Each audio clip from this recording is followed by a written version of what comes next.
Hello friends, அனைவருக்கும் வணக்கம். Welcome to Prahlad Academy. So today நம்ம என்ன பார்க்க போறோம்னு சொல்லிட்டு பார்த்தீங்கன்னா, ஆறாம் வகுப்பினுடைய முதல் பருவம் இருக்கிற முதல் இயலை நம்ம பார்க்க போறோம். ஸோ அது மட்டும் இல்லாமல் யூனிட் 6க்கு கவர் ஆகக்கூடிய தமிழ் கண்டென்ட் இருக்கு பார்த்தீங்களா, அதுவும் சேர்த்தே நம்ம கவர் பண்ண போறோம். ஏன் அப்படின்னு சொல்லிட்டு பார்த்தீங்கன்னா, திருவள்ளுவரே சொல்லியிருக்காரு, ஒரு விஷயத்தை நம்ம செய்யும்போது அந்த விஷயத்துக்காக வெற்றி தரக்கூடிய விஷயங்கள் வேற எதனா இருந்தாலும் அதை கூடவே செய்து அப்பவே முடிகிறது நல்லது.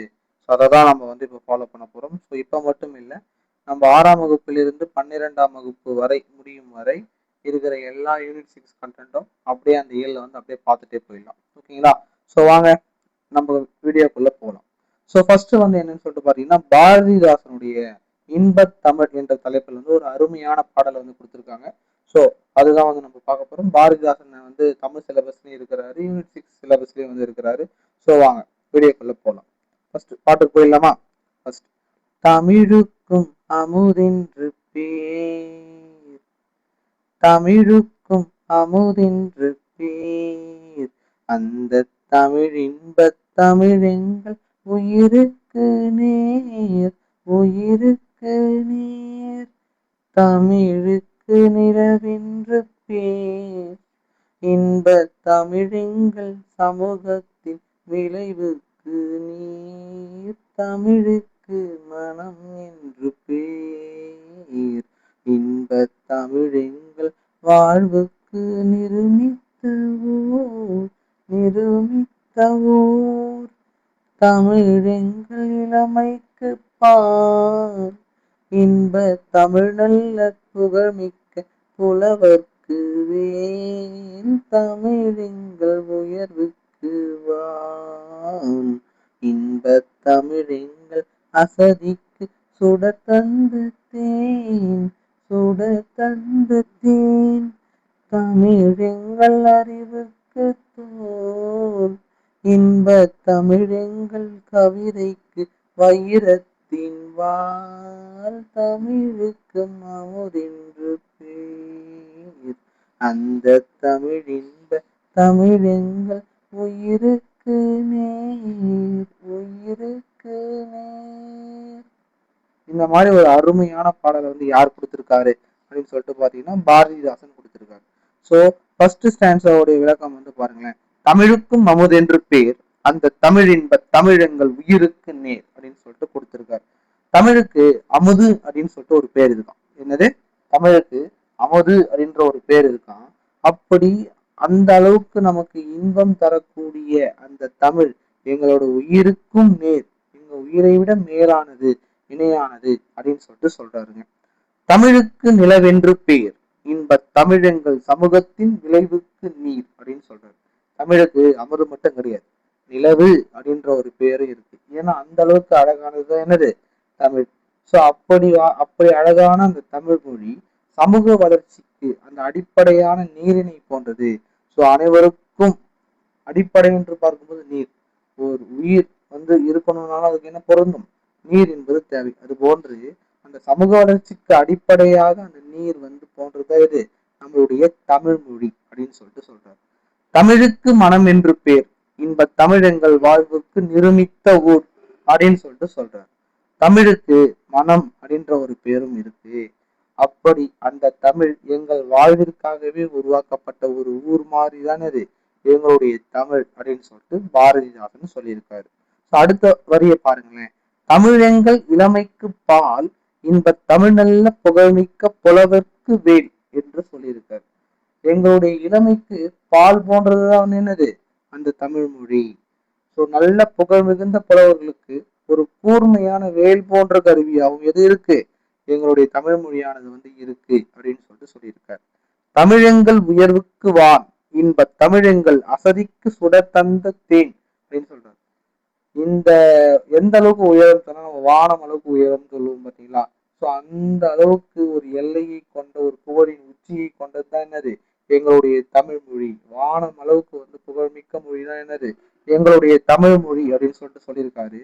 அப்படி அந்த இன்ப தமிழ் எங்கள் சோர்வை நீக்கி எங்களை மேலும் மெருகூற்ற அந்த தேன் போன்ற மொழிதான் என்னது? எங்களுக்கு தமிழ் மொழியானது அப்படின்னு சொல்லிட்டு சொல்லியிருக்காரு. தமிழெங்கள் அறிவுக்கு தோல், இன்ப தமிழெங்கள் கவிதைக்கு வைரத்தின் வாள் அப்படின்னு சொல்லிட்டு சொல்லியிருக்காரு. தமிழங்கள் வந்து எங்களுடைய அறிவுக்கு சமமானது. அதாவது எங்களுக்கு அறிவுக்கு தோல் கொடுக்கிற ஒரு மொழியா வந்து எது இருக்கு? தமிழ் மொழி வந்து இருக்கு. அப்படியாப்பட்ட அந்த தமிழ் மொழி எங்களுடைய கவிதைக்கு வைரம் போன்ற மிகவும் உறுதி வாய்ந்த ஒரு வாளாக வந்து இருக்கிறது என்று சொல்லிட்டு யார் சொல்றாரு? பாரதிதாசன் வந்து சொல்றாருங்க. ஸோ இதுதான் வந்து இந்த பாடலுடைய ஒரு, ஓகேங்களா? ஸோ அடுத்தது வந்து பார்ப்போம். ஸோ பாரதிதாசன் வந்து பார்த்தோம். ஸோ பாரதிதாசனை பத்தி இப்ப நம்ம பார்க்கணும். ஸோ பாரதிதாசன் பார்க்கறதுக்கு முன்னாடி இந்த பாடலுடைய சொல்லும் பொருளும் என்பதை வந்து பார்த்தோம். ஸோ நிருமித்த என்பது பார்க்கும்போது உருவாக்கிய, நிருமித்தனா என்னது? உருவாக்கிய. சமூகம் என்பது மக்கள் குழுவை வந்து சொல்லுது. விளைவு என்பது வந்து எதை பத்தி சொல்லுதுன்னா வளர்ச்சி என்பதை வந்து சொல்கிறது. அசதி என்பது வந்து எதை பத்தி சொல்லுதுன்னா சோர்வு என்று வந்து சொல்கிறது. ஸோ இந்த பொருளும் வந்து சொல்லும் பொருளும் வந்து நம்ம அப்பப்பவே வந்து படிச்சுக்கணும். ஸோ அடுத்தது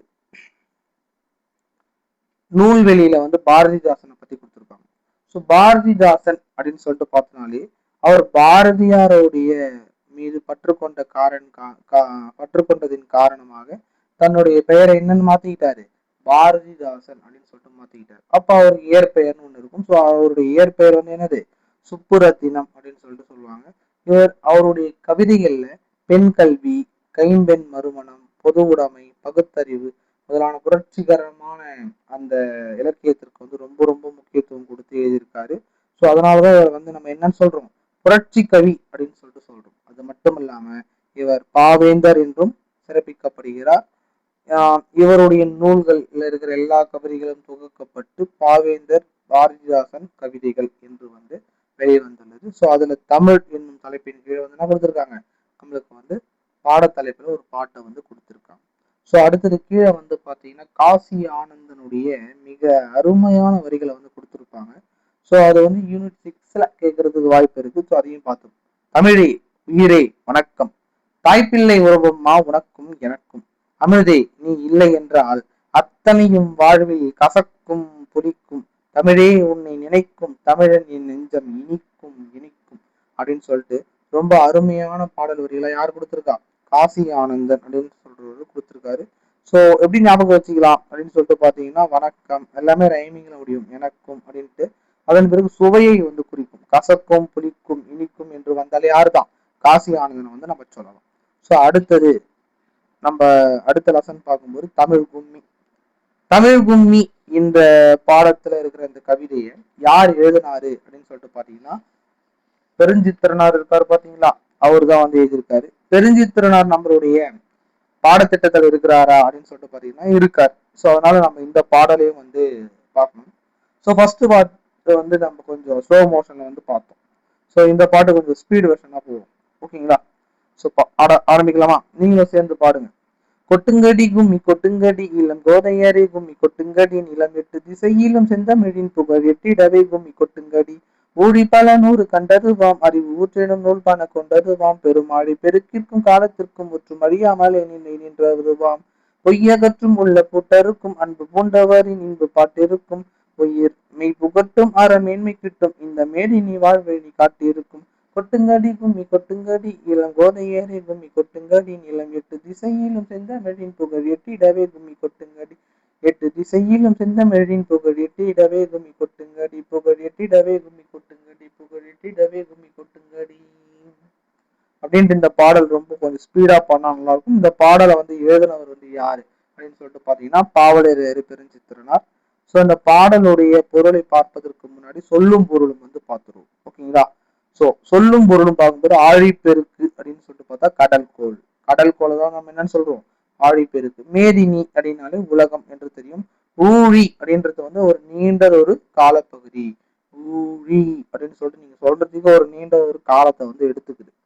ஓகேங்களா? அதனால நீண்ட ஒரு காலப்பகுதின்னு சொல்லிட்டு நீங்க ஈஸியா ஞாபகம் வச்சுக்கலாம். உள்ளப்பூட்டு என்பது வந்து உள்ளத்துக்குள்ள இருக்கிற அந்த அறியாமையை பத்தி சொல்றதுதான் வந்து என்னது? உள்ளப்பூட்டு அப்படின்னு சொல்லிட்டு சொல்லுவாங்க. ஸோ அடுத்தது இந்த பாடலோட பொருள் வந்து என்ன அப்படின்னு சொல்லிட்டு பாத்தீங்கன்னா எல்லா பெண்களும் சேர்ந்து வந்து கும்மி கொட்டிட்டு இருக்காங்க. அப்படி கும்மி கொட்டும் போது தமிழுடைய புகழானது எல்லா திசையிலையும் வந்து பரவணும் அப்படின்றதுக்காக கைகளை வந்து கொட்டி கும்மி அடிங்க அப்படின்னு சொல்லிட்டு சொல்றாங்க. பல நூறு ஆண்டுகளை கண்டதுதான் என்ன மொழி? நம்மளுடைய தாய்மொழியான தமிழ் மொழி. அறிவு ஊற்றாகிய நூல்களை பலவற்றை கொண்ட மொழி. பெரும் கடல் சீற்றங்கள், கால மாற்றங்கள் எல்லாவற்றிலும் மாட்டாம அழியாம இருந்து காலத்துக்கும் நிலைத்திருந்த மொழிதான் என்ன மொழி? நம்மளுடைய தமிழ் மொழி அப்படின்னு சொல்லிட்டு கொடுத்திருக்காங்க. தமிழ் வந்து பொய்யை அகற்றுகின்ற மொழி. அது மனத்தினுடைய அறியாமையை வந்து நீக்குகின்ற மொழி. அன்புடைய பலரின் இன்பம் தரும் பாடல்களுடைய நிறைந்த மொழியாக என்ன மொழி கருதப்படுகிறது? தமிழ் மொழி வந்து கருதப்படுகிறது அப்படின்னு சொல்லிட்டு சொல்றாங்க.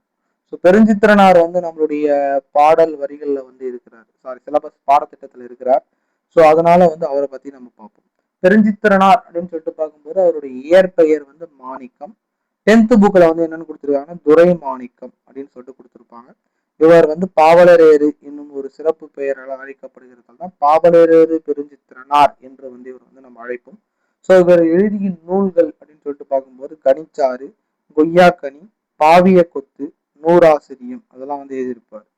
ஸோ இவருடைய இதழ்கள் என்று பார்க்கும்போது தென்மொழி, தமிழ்ச்சிட்டு, தமிழ் நிலம், இந்த மூன்று நிலமும் சாரி இந்த மூன்று பத்திரிகைகளை வந்து அவர் வந்து எழுதியிருப்பார். ஒன்று வந்து தென்மொழி. தென்மொழி என்று பார்க்கும்போது அந்த 5 மொழிகள் இருந்தாலும் தமிழ் மொழியை குறிக்கிற மாதிரி இருக்கு. தமிழ்ச்சிட்டு, தமிழ் நிலம் இது எல்லாமே வந்து தமிழ் என்று வருகிறது. இது யார் எழுதியிருக்கா? பெருஞ்சித்திரனார் வந்து எழுதியிருக்கார். ஸோ இந்த பாடல் வந்து எதுல இருந்து வந்திருக்குன்னு பார்த்தீங்கன்னா கனிச்சாறு என்ற நூலில் இருந்து இடம்பெற்றுள்ளது. ஓகேங்களா? ஸோ இப்போ இந்த நூல்களை வந்து எப்படி ஞாபகம் வச்சுக்கலாம் அப்படின்னு சொல்லிட்டு பார்க்கணும். ஓகேங்களா? என்ன கொடுத்துருக்காங்க? கனிச்சாறுன்னு கொடுத்துருக்காங்க. என்ன கொடுத்துருக்காங்க? கனிச்சாறு, கொய்யாக்கனி, பாவிய கொத்து, நூறாசிரியம். அது இல்லாம 10th புக்ல வந்து நிறைய கொடுத்துருப்பாங்க.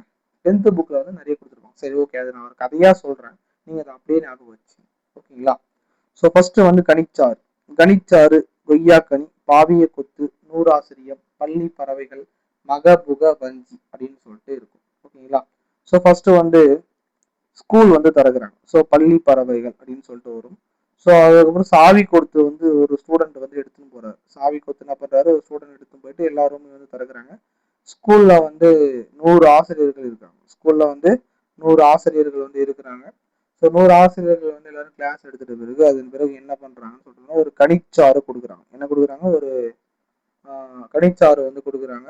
அந்த கனிச்சாறு கொடுத்துட்ட பிறகு கொய்யா கனி, என்ன ஃப்ரூட் மிக்ஸ்னா கொய்யா கனி. ஓகேங்களா? அது கலந்த ஒரு இது. ஸோ எல்லாருமே வந்து முடிச்சிட்ட பிறகு என் சுவை என்பது, அதாவது எதுவா இருந்தாலும் ஒரு அறுசுவை தான் இருக்கும். பட் நீங்க கொடுத்த ஜூஸ்ல 8 சுவை இருக்கு சார் அப்படின்னு சொல்லிட்டு ஒருத்தர் வந்து ஐஸ் வைக்கிற மாதிரி ஞாபகம் வச்சுங்க. ஸோ அதன் பிறகு என்ன நடக்குதுன்னு சொல்லுவீங்கன்னா ஜூஸ்லாம் அடுத்து முடிச்சிட்ட பிறகு அவங்க ஒரு இடத்த வந்து கண்டுபிடிக்க போறாங்க. அந்த இடத்தோட பேர் தான் வந்து என்னது? மகபுக வஞ்சி. மகபுக வஞ்சி அப்படின்னு சொல்லிட்டு ஞாபகம் வச்சு. ஓகேங்களா? ஸோ இதுதான் வந்து அவர் எழுதிய நூல்களுடைய இது. ஸோ அது இல்லாம ஐயை அப்படின்ற ஒரு நூலையும் வந்து அவர் வந்து எழுதியிருப்பார். ஸோ அடுத்தது வந்து யூனிட் 6ல வாணிதாசனை கேட்கறதுக்கு வாய்ப்பு இருக்கு. இதுல யூனிட் 6ல. ஸோ அதை பார்த்துருவோம். ஸோ இது ஈஸியா ஞாபகம் வச்சுக்கலாம். எல்லாமே தோன்றி தோன்றி தோன்றி தோன்றி என்று முடியும். ஸோ அந்த மாதிரி வந்தா மேபி யாராதான் இருப்பான்? வாணிதாசனா தான் வந்து இருப்பார் அப்படின்றது ஞாபகம் வச்சுங்க. ஸோ வான் தோன்றி வழி தோன்றி நெருப்பு தோன்றி மண் தோன்றி மழை தோன்றி மலைகள் தோன்றி ஊன் தோன்றி உயிர் தோன்றி உணர்வு தோன்றி ஒளி தோன்றி வாழ்ந்த அந்நாள் தேன் தோன்றியது போல மக்கள் நாவில் செந்தமிழே நீ தோன்றி வாழ்ந்தாய் வாழி அப்படின்னு சொல்லிட்டு வந்து மிக அருமையான பாடலாம் வந்து கொடுத்துருப்பாங்க. ஸோ அடுத்தது வந்து நம்ம பார்க்க போறது வந்து என்னன்னு சொல்லிட்டு பார்த்தீங்கன்னா உரைநடை.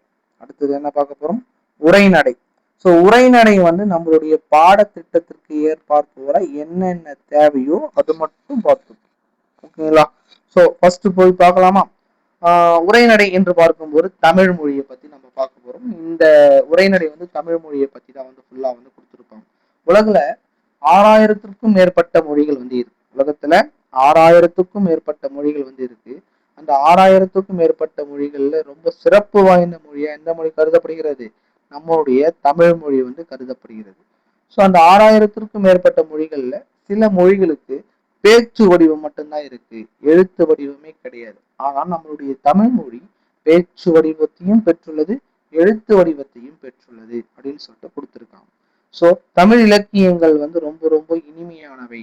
அதனுடைய ஓசை வந்து ரொம்ப இனிமையானவை, சொற்களும் இனிமையானவை, பொருட்களும் அதனுடைய பொருளும் வந்து எப்படி இருக்கும்? இனிமையா இருக்கும்னு சொல்லிட்டு நான் சொல்லல, பாரதியார் வந்து சொல்லியிருக்காரு. என்ன சொல்லியிருக்கார் அப்படின்னு சொல்லிட்டு பாத்தீங்கன்னா, யாமறிந்த மொழிகளிலே தமிழ் மொழி போல் இனிதாவது எங்கும் காணோம், அவருக்கு வந்து ஒரு 5 முதல் 6 மொழிகள் தெரியுங்க. 5 முதல் 6 மொழிகள்ல அவர் பல நூல்களையும் வந்து மொழிபெயர்த்து எழுதியிருக்கார். ஸோ அப்படி மொழிபெயர்த்து எழுதுற அளவுக்கு வல்லமை பெற்ற அவர் சொன்னது என்னது, யாமறிந்த மொழிகளிலே தமிழ் மொழி போல் இனிதாவது எங்கும் காணோம் அப்படின்னு சொல்லிட்டு சொல்லியிருக்காரு. தமிழ் மொழி போல நான் இது வரைக்கும் எந்த ஒரு மொழியும் நான் பார்த்ததே இல்லடா அப்படின்னு சொல்லிட்டு சொல்றாரு. ஸோ அடுத்தது வந்து மூத்த மொழி அப்படின்னு சொல்லிட்டு சொல்றாங்க. அந்த தலைப்புல என்ன சொல்றாருன்னா பாரதியார், என்று பிறந்தவள் என்று உணராத இயல்பினலாம் எங்கள் தாய். அதாவது ஒரு மனுஷன் பிறகுறான் அப்படின்னா அவன் எப்ப பிறக்கிறான் எப்ப இறக்குறான் அப்படின்னு சொல்லிட்டு தெரியும். ஆனா என்னுடைய தாய்மொழியான இந்த தமிழ் எப்ப பிறந்ததுன்ட்டே தெரியல. என்னது, எப்ப பிறந்ததுன்னே தெரியும். அந்த அளவுக்கு உணர முடியாதவளா யார் இருக்கிறா, என்னுடைய தாய் இருக்கிறா அப்படின்னு சொல்லிட்டு யார் சொல்றாருன்னா பாரதியார் வந்து சொல்றாருங்க. ஸோ பொதுவா ஒரு கதை கொடுத்துருக்காங்க பாருங்க, சாலைகள்லாம் தோன்றிய பிறகுதான் சாலை விதி அப்படின்றது வந்து ஒன்று தோன்றி இருக்கும். அது போல இலக்கியங்கள் வந்து தோன்றிய பிறகுதான் இலக்கணம், அதாவது இலக்கியங்கள் இவ்வாறு அமைக்க வேண்டும் என்று இலக்கண விதிகள் வந்து தோன்றியிருக்கும். ஆனா நீங்க இதுல பாத்தீங்கன்னா நமக்கு நம்முடைய தமிழ் மொழியில முதல்ல கிடைத்த நூலே எந்த நூல் தான், இலக்கண நூல் தான். எந்த நூல், இலக்கண நூல். அப்ப அந்த இலக்கண நூல் வந்து எந்த நூல் அப்படின்னு சொல்லிட்டு பாத்தீங்கன்னா தொல்காப்பியம். எந்த நூல், தொல்காப்பியம் என்ற நூல் தான் வந்து கிடைச்சிருக்கு. ஸோ அப்படி கிடைத்த அந்த பழமையான இலக்கண நூலே அவ்வளவு சிறப்பாக இருந்ததுன்னா கண்டிப்பா அப்ப அதுக்கு முன்னாடி என்ன தோன்றி இருக்கணும், இலக்கியங்கள் வந்து தோன்றி இருக்கணும் அப்படின்னு சொல்றாங்க. ஸோ அதனாலதான் நம்முடைய மொழியை தொன்மையான மொழி என்று சொல்றோம்.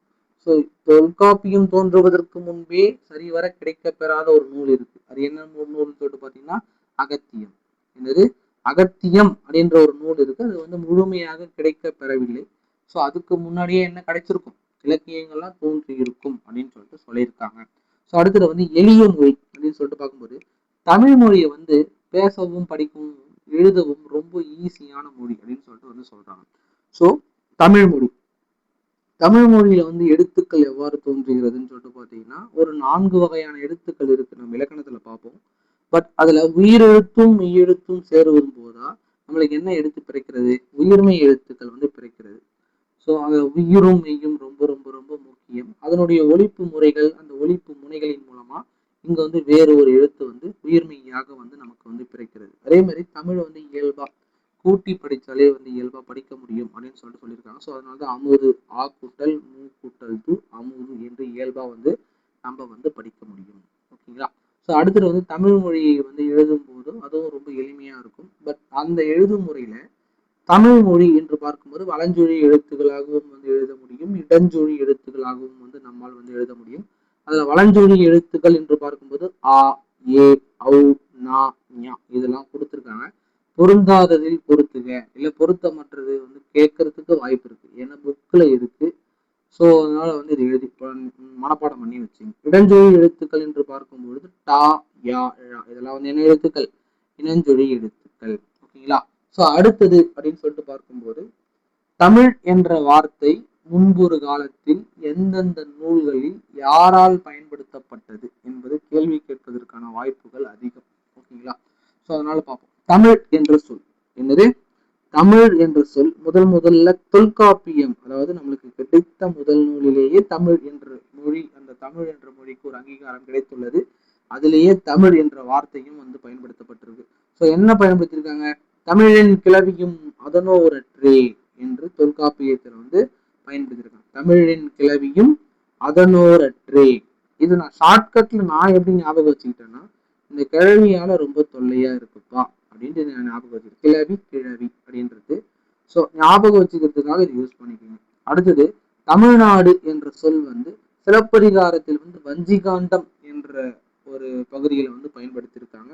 அது என்னன்னு பாருங்களேன். இமிழ்கடல் வேலியை தமிழ்நாடு ஆக்கிய இது நீ கருதினை ஆயின். இமிழ்கடல் வேலியை தமிழ்நாடு ஆக்கிய இது நீ கருதினை ஆயின் என்று வஞ்சிகாண்டத்துல வந்து பயன்படுத்தியிருக்காங்க. ஸோ இதுவும் நான் ஷார்ட்கட்ல ஞாபகம் வச்சுக்கிட்டேன். ஸோ சிலப்பதிகாரம் என்று பார்க்கும்போது கோவலன், கண்ணகி, மாதவி இவங்க 3 பேரும் ரொம்ப மெயினான கேரக்டர். ஸோ கோவலன் வந்து திசை மாறி செல்லும் பொழுது கண்ணகி வந்து ஒரு வேலி மாதிரி போட்டு இதெல்லாம் தப்பு, ஓகேங்களா, இதெல்லாம் நீ பண்ணக்கூடாது. ஸோ ஒரு பவுண்டரை கிரியேட் பண்ணி வச்சிருந்தா, ஒரு வேலியை கிரியேட் பண்ணி வச்சிருந்தா சிலப்பதிகாரத்தோட கதையே மேபி சேஞ்ச் ஆயிருக்கும். ஸோ அந்த மாதிரி நான் ஞாபகம் வச்சுக்கிட்டேன். ஸோ அந்த வேலி வந்து எங்க நான் கம்பேர் பண்றேன், கண்ணகியோட கம்பேர் பண்ணி இந்த சிலப்பதிகாரத்தை வந்து நான் வந்து மெர்ஜ் பண்ணிக்கிட்டேன். நீங்களும் அந்த மாதிரி ஞாபகம் வச்சுக்கோங்க. ஸோ அடுத்தது தமிழன். தமிழன் என்ற வார்த்தை அப்பர் தேவாரம், அதாவது தேவாரத்துல வந்து திருநாவுக்கரசர் பாடிய பாடல் இருக்கு பாத்தீங்களா, ஸோ அதை சொல்றாங்க. தமிழன் கண்டாய், என்னது தமிழன் கண்டாய் அப்படின்னு சொல்லிட்டு வார்த்தையை வந்து பயன்படுத்தியிருக்காரு. அது எங்கன்னா திருத்தாண்டகம் என்ற ஒரு பகுதியில வந்து இடம்பெற்றுள்ளது. ஸோ இது மூணுமே ரொம்ப ரொம்ப இம்பார்ட்டன்ட். இந்த பிரவீன் ஷார்ட்கட்ஸ்ல அதையும் வந்து நீங்க தெரிஞ்சுக்கணும். ஸோ அடுத்தது வந்து சீர்மை மொழி. என்னது சீர்மை மொழி. சீர்மை அப்படின்றது வந்து அதனுடைய பொருள் வந்து என்ன, இதுவே உங்களுக்கு வந்து கொஸ்டின்ல கேட்பாங்க. சீர்மையிலானது ஒழுங்குன்னு சொல்லுவோம். சீர்மை என்றால் ஒழுங்கு. அந்த மாதிரி ஒரு ஒழுங்கு மிக்க ஒரு மொழி தான் இந்த மொழி, நம்முடைய தமிழ் மொழி. ஸோ நம்முடைய மொழியில பாகுபாடு வந்து தெரிந்து கொள்வதற்காக திணைகளை வந்து அக்ரிணை, உயர்திணை என்று வந்து ரெண்டா வந்து நம்ம பிரிப்போம். அப்படி பிரிக்கும்போது உயர்திணைக்கு ஆப்போசிட்டான சொல் தான் வந்து என்ன சொல், அக்ரிணை. அதை வந்து நம்ம தாழ்த்திணை என்றும் சொல்லலாம். பட் நம்ம அதை அப்படி சொல்லாம என்னன்னு சொல்றோம், அல்திணை, அதாவது அல் கூட்டல் திணை, உயர்வு அல்லாத திணை தான் நம்ம அக்ரிணை என்று வந்து நம்ம சொல்றோம். அந்த மாதிரி வந்து கொடுத்துருக்காங்களா. ஸோ இதுவே ரொம்ப ரொம்ப முக்கியம்.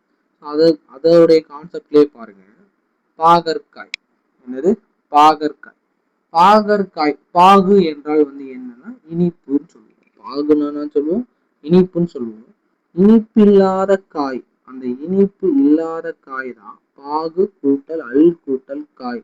அதுதான் வந்து என்னது பாகற்காய் என்று மாறி இப்ப இந்த மாதிரி புணருகின்றது. ஸோ இதை பிரித்து எழுதுகளை கேட்கறதுக்கும் வாய்ப்பு இருக்கு. இதில் கேட்பாங்க, பிரித்து எழுதுகளையும் கேட்பாங்க.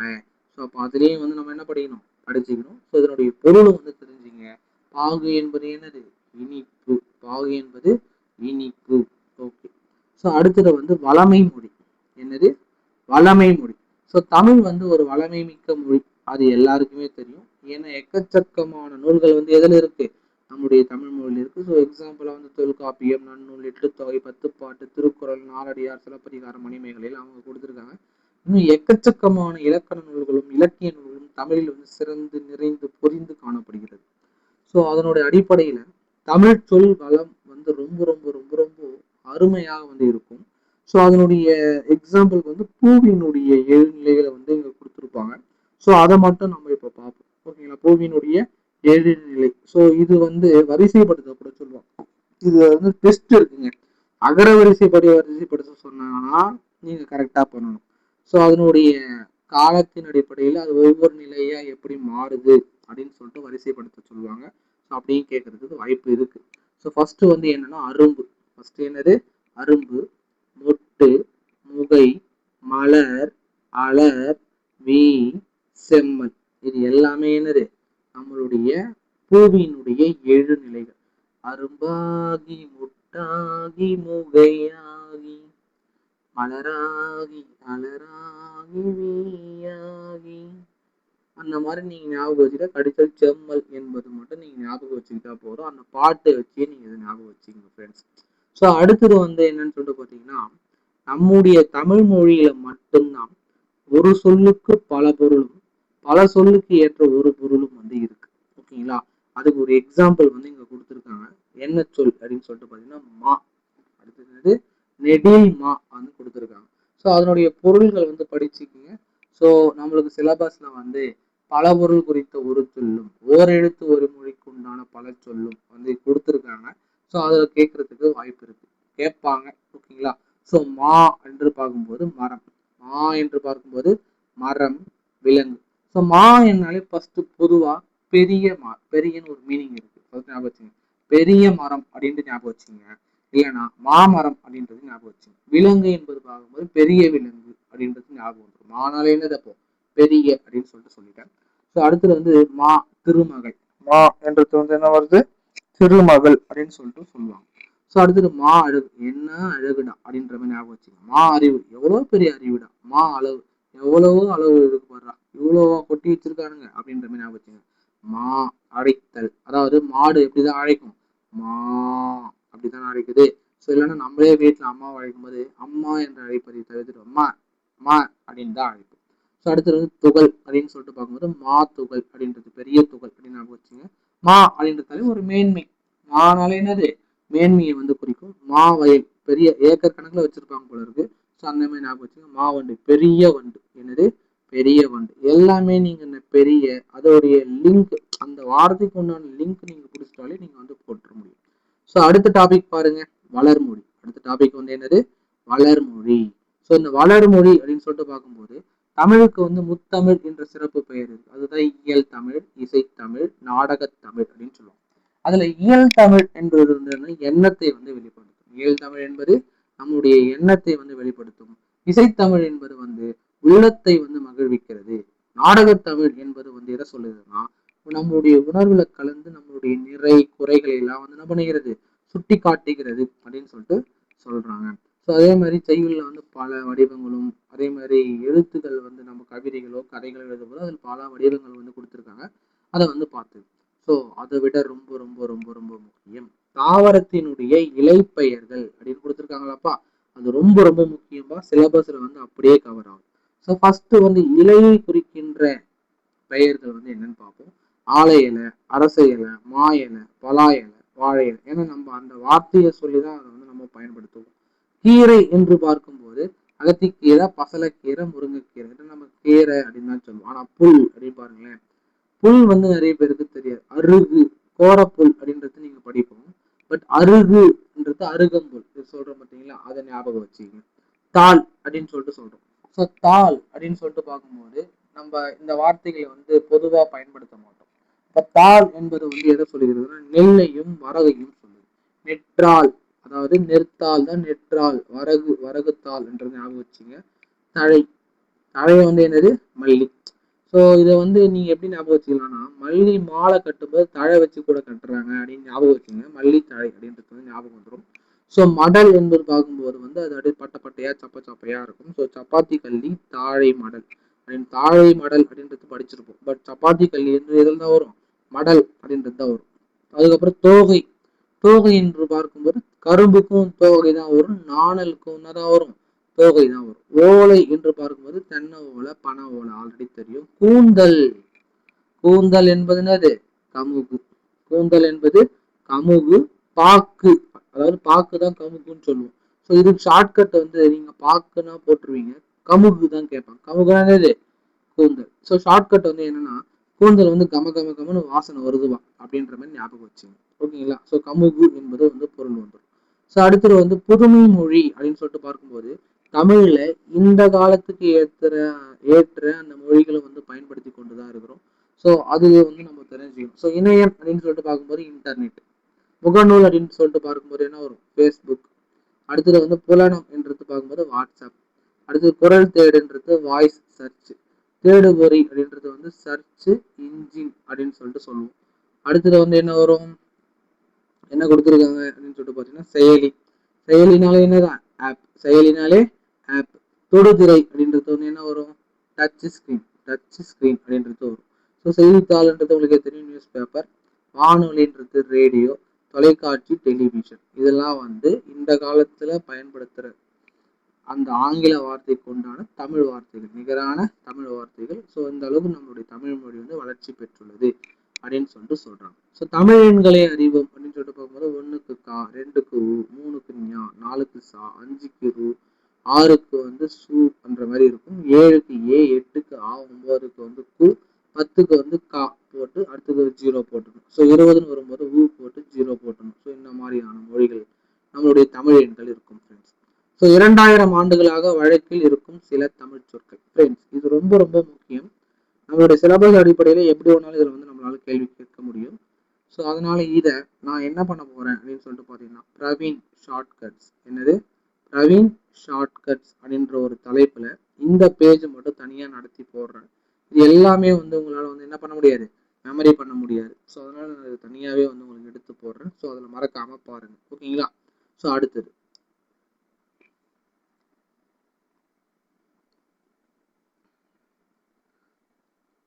அடுத்தது வந்து கனவு பலித்தது அப்படின்ற ஒரு துணைப்பாடம். ஸோ முக்கியமானது மட்டும் பார்ப்போம். யூனிட் 6க்கு கவர் ஆன சில பாடல் வரிகளை வந்து என்ன பண்ணுவாங்கன்னு சொல்லிட்டு பார்த்தீங்கன்னா அதில் கொடுத்துருப்பாங்க. ஸோ தொல்காப்பியர் என்ன பண்ணுவார்னா ஓரறிவு முதல் 6 அறிவு வரை உலகத்தில் உள்ள உயிர்களை வந்து வகைப்படுத்தியிருப்பார்.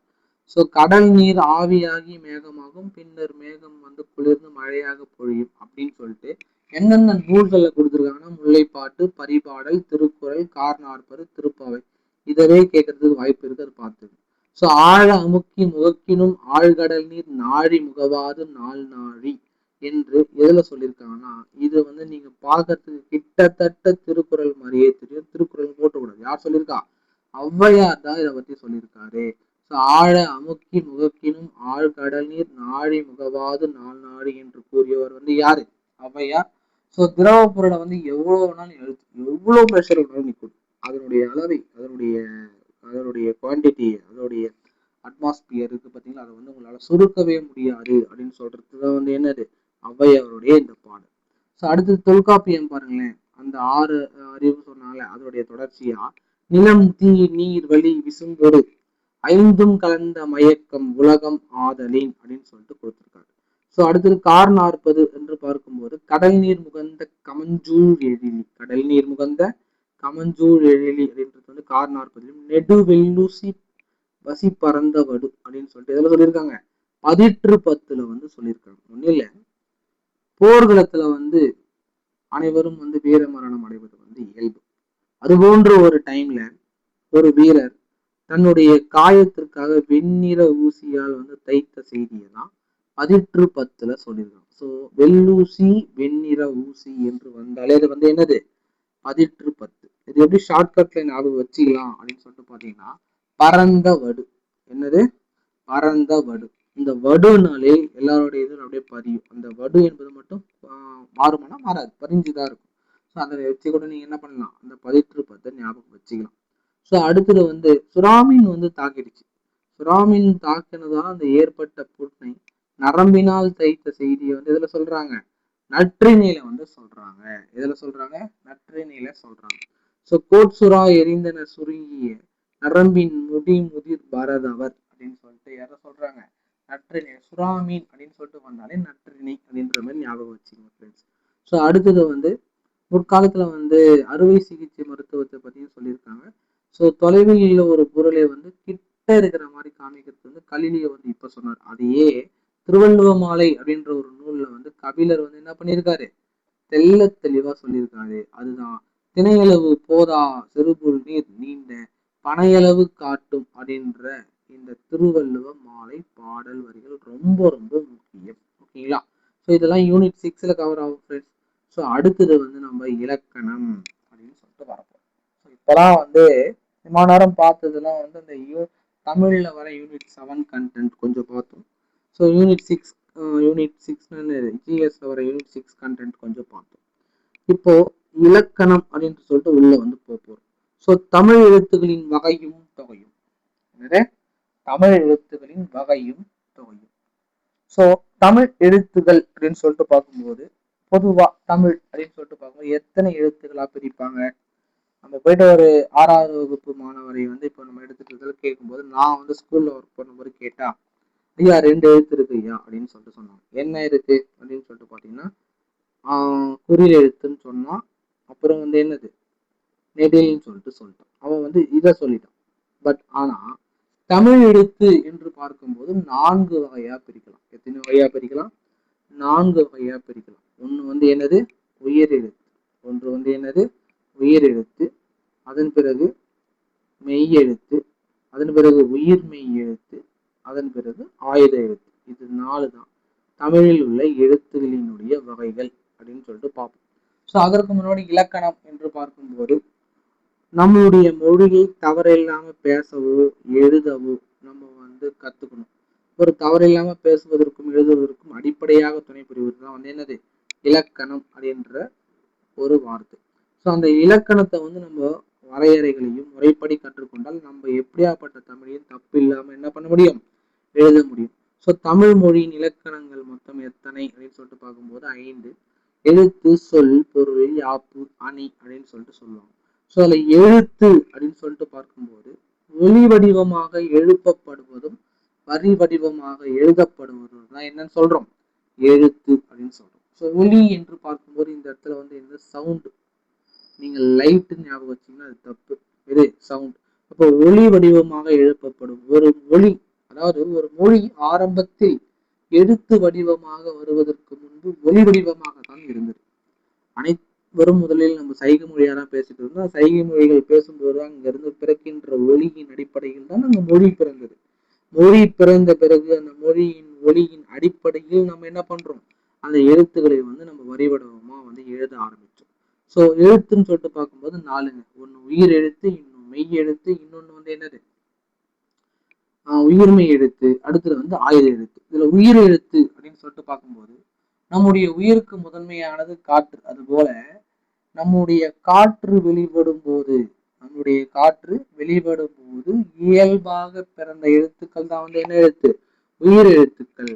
அப்படியாப்பட்ட அந்த உயிர் எழுத்துக்கள் வாயை திறக்கும் போது, உதடுகளை வந்து விரிக்கும் போது, உதடுகளை குவிக்கும் போது அதனுடைய முனைப்பாடுகளின் மூலமா அந்த எழுத்துக்கள் வந்து வேற வேற சவுண்டை பெற்றிருக்கு. ஸோ அப்போ உயிர் எழுத்துக்கள் மொத்தம் எத்தனை அப்படின்னு சொல்லிட்டு பார்த்தீங்கன்னா 12 இருக்கு. எத்தனை இருக்கு? 12 இருக்கு. பழைய பாட்டுல வந்து இதை சூப்பரா சொல்லி கொடுப்பாங்க. எப்படின்னா ஆனா, ஆவண்ணா, ஈனா, ஈயண்ணா, ஊனா, ஊவண்ணா, ஏனா, ஏவண்ணா, ஐனா, ஓனா, ஓவண்ணா, அவ்வண்ணா அப்படின்ற மாதிரி சொல்லி கொடுப்பாங்க. ஸோ இதுல உயிர் எழுத்துக்கள் 12 இருந்தாலும் இதை நம்ம ரெண்டா பிரிக்கலாம். ஒன்று வந்து குறில், அதாவது அந்த பையன் சொன்னால அந்த மாதிரி ஒன்று குறில், இன்னொன்று வந்து நெடில். ஸோ எத்தனை குறில் எழுத்துக்கள் இருக்குன்னா 5. எத்தனை நெடில் எழுத்துக்கள் இருக்கு அப்படின்னு சொல்லிட்டு பார்த்தீங்கன்னா 7 எழுத்துக்கள் வந்து இருக்கு. ஸோ குறில் நெடில் அப்படின்னா என்ன அப்படின்னு சொல்லிட்டு பார்த்தீங்கன்னா தன்னுடைய ஓசையில் குறைந்து ஒலிப்பது வந்து குறிலாகவும், தன்னுடைய ஓசையில் நீண்ட நேரம் எடுத்துக்கொள்வது வந்து நெடிலாகவும் வந்து என்ன சொல்றோம் நம்ம வந்து கருதுகிறோம். ஸோ அதனோட அடிப்படையில் ஆ, இ, உ, ஏ, ஓ அப்படின்றது வந்து குறிலாகவும், ஆ, இ, ஓ, ஏ, ஐ, ஔ என்பது வந்து என்னவா மாறுது, நெடிலாகவும் வந்து நம்ம வந்து எடுத்துக்கிறோம். ஸோ அதன் பிறகு நம்ம பார்க்க வேண்டியது வந்து என்னன்னு சொல்லிட்டு பார்த்தீங்கன்னா மாத்திரை. மாத்திரைன்னா என்ன? அதாவது ஒரு எழுத்துக்கு கொடுக்கக்கூடிய ஒரு அங்கீகாரம் தான் வந்து என்னன்னு சொல்லிட்டு பார்த்தீங்கன்னா மாத்திரை. அது அந்த அங்கீகாரம் தான் என்னது, மாத்திரை.